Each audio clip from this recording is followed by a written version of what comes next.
In this video, I'm going to explain how to build strength for motocross and give you the exact exercises that you need to use. The first thing that you need to know is that strength is the building block for your fitness on the bike. So you have your bike, which is probably roughly 100 kilos, and then you've also got your body weight on top of that. So if you weigh 80 kilos, that's a total of 180 kilos that you need to wrestle around, either for a 10-minute moto, a half-hour moto, or if you're an enduro racer, hours on the bike. The best way to get strong for racing is using what's called multi-joint movements. These are movements such as deadlifts, back squats, bent over rows, all using a barbell. The reason you want to use a barbell and not machines is because the barbell forces your body to create its own stability.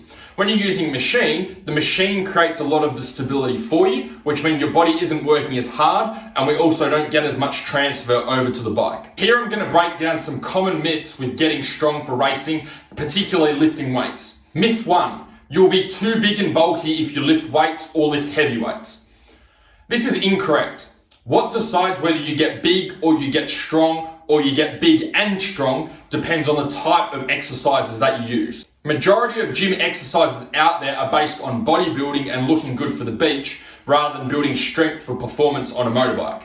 You can tell if you have a bodybuilding type program because you'll have exercises that focus on specific muscles and isolate specific muscles. You might even have particular days of the week that focus on particular muscle groups. What this means when you use these exercises is that you're training the body in the opposite way to how it moves on the bike.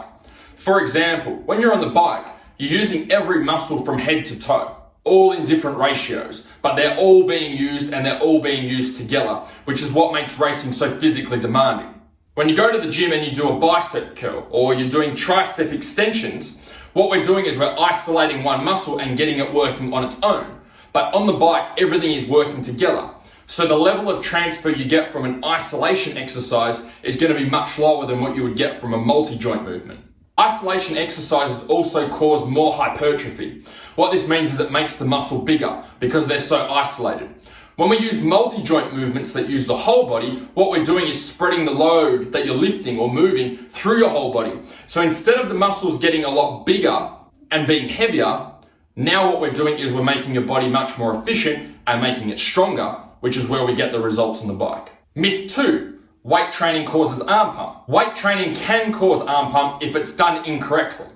Most racers use isolation exercises again, biceps, triceps, quads, calves, and they isolate each area of the body.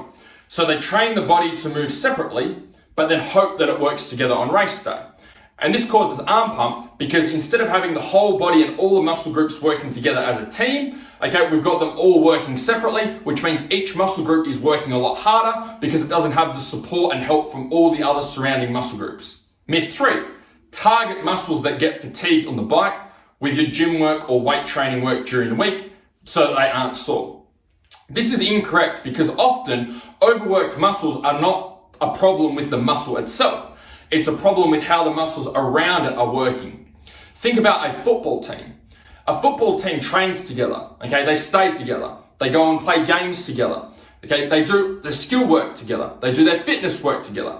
They're very congruent, and the reason football teams work so well, or should work well, is because they always practice together and they know what to expect from each other.